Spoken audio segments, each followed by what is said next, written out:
All right. Haven't done one of these in a while. I'm out of practice. Um, okay. So welcome. Thank you all for coming out to this meeting. I'm going to go over the information for the Atlanta trip. To kind of tell you what's happening and give you some information. Especially, I know a lot of you have been asking about chaperones and all of that stuff. So just give you information on that and let you know kind of what's happening. So this year, we're heading down to Atlanta, Georgia. In the past, well, actually, I'll talk about all this stuff, but the dates are June 3rd through June 5th. And this is the last week of school. June 3rd is a Saturday, June 5th is a Monday. And there's a few reasons why it ended up being that way, and I'll talk about that here in a little bit. But those are the dates for the trip. So when we come back, I think we only have 2 or 3 days, and then the school year is over. So that's kind of how it played out.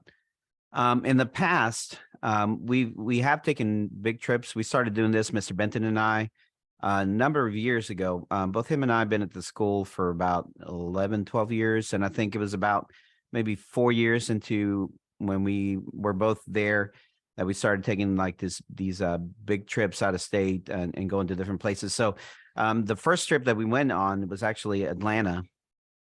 And I don't remember the year, but it was, 6, 7 years ago, however long it was, plus with COVID in there and all that. And we've been to Washington, D.C. We've been to Disney World down in Florida. We've been to Washington, D.C. That's on there twice. We've been to Philadelphia. And the year that COVID happened, we were supposed to go to Universal Studios in the spring of 2020. And then, as we all know, everything just kind of, messed up and we couldn't do anything for a couple of years.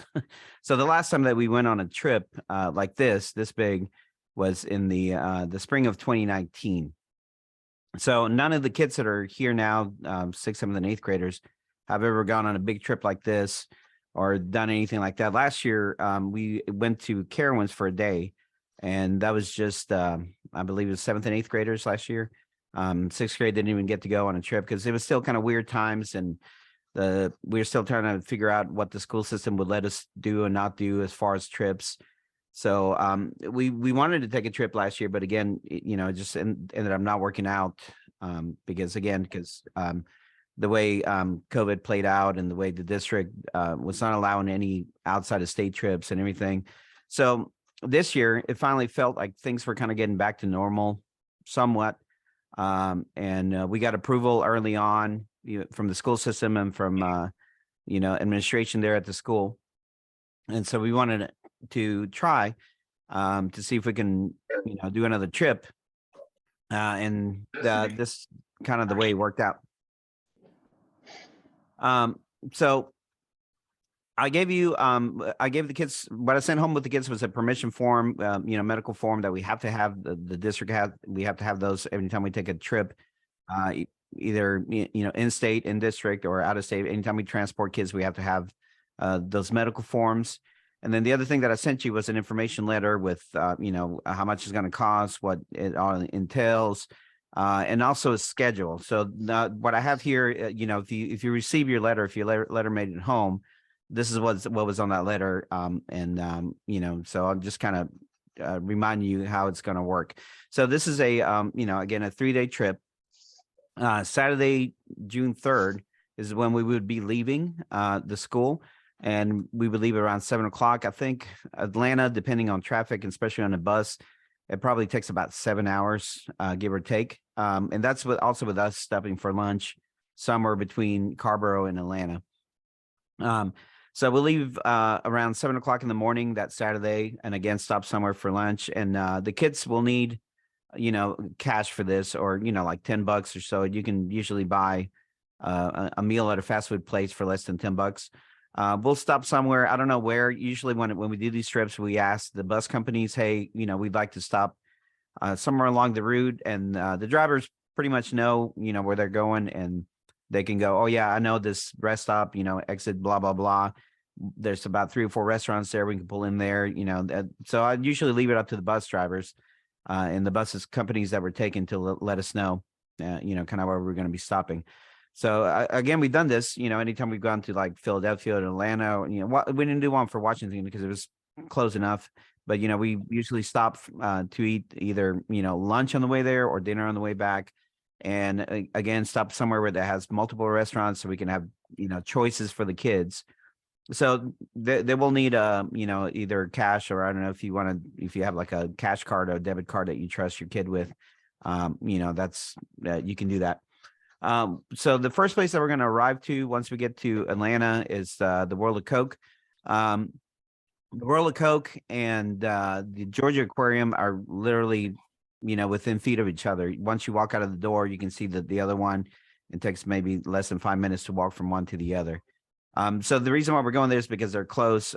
We went to the Georgia Aquarium last time we went to Atlanta. That was the first time we went to Atlanta. And it's pretty amazing. If you haven't seen videos of it on YouTube or don't know anything about it, you should definitely check it out because it's incredible what they have there, and their education part of that. It's really, really cool. So that's the first thing that we're going to do when we arrive there. We're going to do that World of Coke and then go over to the aquarium.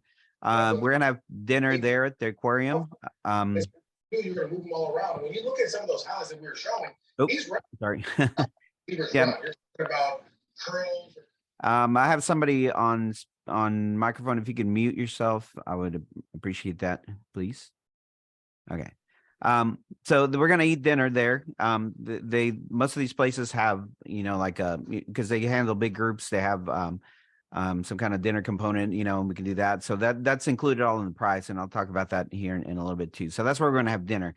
So after we leave the Georgia Aquarium, we're gonna head to our hotel, which is right next to, it's the next exit from Six Flags, which is kind of right outside of downtown Atlanta.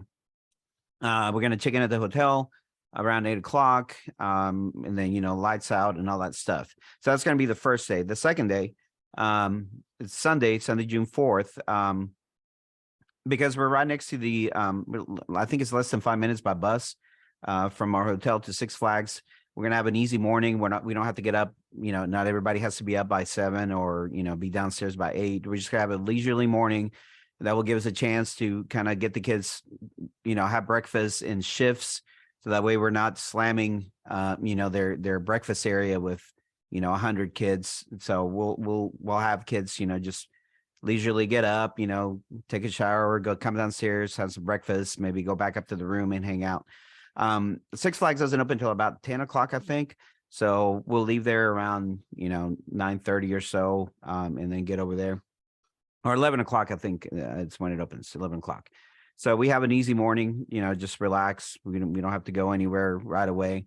And then once we get to the park, we're going to separate into our chaperone groups. Then the kids will pretty much be there the whole day. As far as meals, what the kids and the chaperones they'll be going with us. So you'll be receiving and a lot of parks are doing this now, which is great. It's an all-day meal plan. And usually they have some kind of either wristband or card that they give the kids. And you go to any of the restaurants, you get yourself a meal, a couple of hours later, if you're hungry again, you go and eat again, and you can do that throughout the whole day. So it makes it easier. That way we don't have all to be at one place. I want everybody here at 1 o'clock because we're going to eat at this place. We don't have to do that. Kids can just eat pretty much as they want. And however often they want throughout the day. So that makes it easier for everybody, I think. Carowinds has been doing that for a number of years. And the kids that went to Carowinds last year, that's what they got. They got a wristband, and then they could eat pretty much all day. So that Sunday, the 4th, is just going to be pretty much at the park, and we're going to be there. And again, we'll come back to the hotel, and check in, have a couple hours just to hang out, and then lights out and all that. And then on Monday, June 5th, again, another leisurely morning. We don't really have to get up super early. We just kind of, take our time and everything. We're going to depart for the check out of the hotel room and depart for the Atlanta Zoo, be there by 10. Same thing here. Here we get a voucher for one of their restaurants there, and they have a lot of options. They have vegetarian options, vegan options, gluten-free options, salads, sandwiches, pizzas. They have a bunch of stuff. So the kids are going to eat there before we head back. And then we'll start making our way back to Carborough around 3 o'clock or so. And again, I kind of allotted 7 hours, for traffic and for whatever. We'll stop somewhere for dinner on the way back. Same thing, just some kind of truck stop or place that has a bunch of restaurants right there next to each other. So kids can have a choice. And so for this one, they also need, either cash or, card for that. So that once we get to Atlanta, all the meals are taken care of, but on the way there and on the way back, they'll have to save up some money and bring a little bit of cash or extra cash to have that. And then hopefully we'll be back home around 10 o'clock. And then, we have 3 more days of school, and then the year is over pretty much. So that's kind of how it worked out. So again, what is covered in the price for the kids, and this was in the letter that I sent you. We're taking a charter bus, and I'll talk about my problems with charter buses this year. A hotel is included, and what we're doing is we're doing quad occupancy. We have reserved 30 double rooms with 2 beds, and we've reserved 10 single rooms with king beds. And the hotel that I ended up going with, the lady that I've been communicating with, she said she can only allow me about 30 double rooms, and we can right now we have 10 single rooms, but she said we can add some more later. But she really didn't want to give me any more than 30 because she has to have some more for regular guests and people that come to the hotel. So that's kind of our situation with that. So again, all the price that the kids are paying, all the tickets for everything is included in there, their meals, all that stuff. That's kind of what's being covered in that price. Okay, so why so late in the year? So typically when we go on these trips, we do them in April because we want to do them, a little bit past spring break, usually at the end of April, but right before EOGs, which start happening in, beginning, middle of May, end of May. And administration really wants us to not do anything close to EOG. So that time around April is really when we like the last couple of weeks of April. And that was originally the plan that Mr. Benton and I were going to go with was end of April. But a couple of things happened. Number one, when I started getting in touch with buses back in October, I think it was, I contacted, so the district has a list of bus companies that we can use. We only have to use those companies. We can't use any companies that are not pre-approved by the district. And a lot of them are local, but some of them are as far away as Asheville and on the eastern side of the state, down by Charlotte. Some are in Virginia. So usually when we try to book these trips, we try to get somebody local because it's cheaper for us. So I contacted pretty much 12 different companies that were within, our area, and a few that were not in our area. And the ones that were not in our area just pretty much told me, we don't service your area, even though we're on your list. We're not going to rent any buses to you. So the ones that I called that were in our area either were already booked for pretty much for April and May, and I'm not sure what's happening. Maybe because everybody is kind of getting back to normal and everybody wants to travel, that everything's booked up. But I mean, every single person I call either told me that or they sent me an email and said, we don't have the buses. And then the other thing was that the people that did have buses for that was, the one company, a couple of companies, it wasn't just one, a couple of companies were charging me about $10,000 per bus. And at the time, the orchestra and the choir were going to go with us. So we're looking at 3 buses. And then we started thinking $30,000 just for buses. That's not going to be affordable for anybody unless we charge everybody a lot of money, and which I don't want to do. I get kind of nervous when preparing these trips because I want to keep it as cheap as possible because I understand you know how it is. I am getting some questions in the chat, and I'm going to answer those at the end. So I'm going to wait. So if you want to, again, at the end, I'll have a open, you know, if you want to ask a question, but if you want to pop it in the chat, I'll go through it at the end and I'll answer those. So that was one of the problems, that we just couldn't find any buses. Why the trip is so late, why it's happening in June, because again, it was just either too expensive or there were no buses. And I just kept calling and calling and calling. And finally, I just called this one company that we've used a lot. And I was like, when is your earliest availability? When do you have buses? And she told me June. That's the first, you know, June 1st through June 10th, I think is what she said. I was like, okay, well, let me check. Hold us for me. And, you know, they weren't too expensive. I mean, they were still more than what we paid in the past. But they weren't as bad as $10,000. So I talked to Mr. Horn, talked to the administration. You know, we tried to figure out something, you know, when we could go. And that was the weekend, June 3rd to the 5th. That's what they agreed to, because it was after EOG. Since the last week of school, even though we're going to be missing Monday, there's really not much happening the last week of school. So kids are really not missing instruction. They're not missing anything. I think the only thing that's happening is like makeup EOGs. They're in a couple of those days. I know 8th graders are going to be doing like graduation rehearsal and all that other stuff. So it's, you know, that was the way it worked out. And I wish we could have gone in April, but it's just kind of how it happened. So one thing that happened because of this, because we're going so late, usually when we go on these trips, we always do some kind of performance thing, whether, you know, it's somewhere or, you know, most of the time there's these companies that do these performances in conjunction with festivals, with parks. So like, for example, the 6th graders are going to Carowinds later on. We're going to the Carowinds Festival of Music. That particular festival, they host the festival at the park. So we're going to play at the park. Last year when we went, we did a different festival. Some of your parents went with us, might remember this. We had to leave the park and drive down to Rock Hill, South Carolina to do our performance. And then we have to come back. Oh no. I just got a notification that says my free meeting will end in 10 minutes. I don't know if I can upgrade. Give me 1 second, because I'm not going to be able to get this through in 10 minutes. Give me 1 sec. Mr. Rod, we can, if it drops us, we can just pick back up on the same link. Oh, can we? Okay, well then let's try that. Hopefully that'll work. Sorry about that. Let's see. All right. Okay, well, cross my fingers. We'll see what happens. All right, come on in. Okay, so anyway, so Atlanta Public Schools, they're done on May 29th. So there's nowhere for us to perform.